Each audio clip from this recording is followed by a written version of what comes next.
Hello everyone, good morning सभी को। मुझे आशा है कि आपने पिछले वीडियो को देखा होगा और उसे वो समझ में भी आया होगा।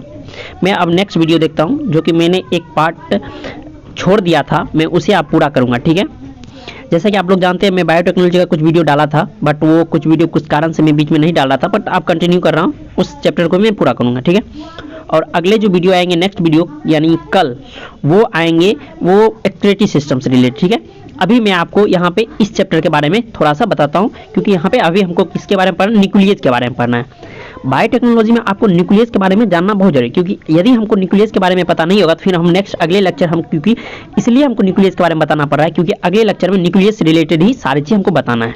ठीक है, तो देखिए सबसे पहले ये जो है रिस्ट्रिक्टेड न्यूक्लियस जो है ये दो प्रकार का होता है, एक होता है एक्सोन्यूक्लियस, दूसरा होता है इंडोन्यूक्लियस। ठीक है, अब देखिए, अब ये तो आपको समझ में आ गया एक्सोन्यूक्लियस और इंडोन्यूक्लियस। अब देखिए ये जो एक्सोन्यूक्लियस है, ये याद रखिएगा, ये डीएनए का जो है हमेशा इंड की ओर से काटता है। मान लीजिए ये हमारा क्या है, डीएनए है, तो बस ये डीएनए का इंड टाइप है, तो यहाँ से ये कट कर दिया, इस डीएनए के इस साइड से कट कर दिया, इससे कोई रिलेटेड नहीं है क्या है डीएनए का सीक्वेंस या नहीं है, कुछ नहीं, ये सिर्फ क्या करेगा साइड से कट कर देगा, इस तरह कट कर दिया, तो इसका ये पार्ट हो गया डीएनए का।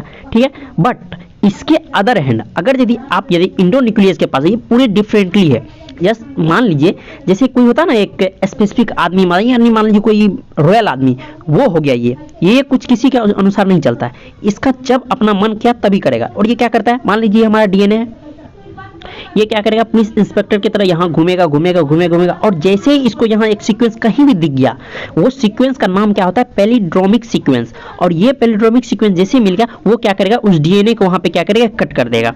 ठीक है, कट कर देगा। अब चलिए हम देखते हैं यहाँ जो डायग्राम में लिखे हुए एनसीईआरटी का लाइन क्या कह रही है। ठीक है, अब देखिए ये क्या करता है, इंडोन्यूक्लियस जो होता है वो रिमूव करता है न्यूक्लियोटाइड को, कहाँ के, ठीक, लेकिन देखिए कहाँ करता है, ये स्पेसिफिक पोजीशन विद डीएनए का एक स्पेसिफिक पोजीशन, ये से नहीं कि हर जगह से कट कर सकते, ये स्पेसिफिक पोजीशन मिलेगा तभी ये क्या करेगा, कट करेगा। ये क्या करेगा, जैसे इंस्पेक्टर की तरह ये क्या करेगा, इस पूरे डीएनए पे घूमेगा, और डीएनए के बाद घूमने के बाद जैसे उसको स्पेसिफिक पोजीशन मिल गया, उसको क्या करेगा, वहां से कट कर देगा। ठीक है, लेंथ ऑफ डीएनए कट कर देगा।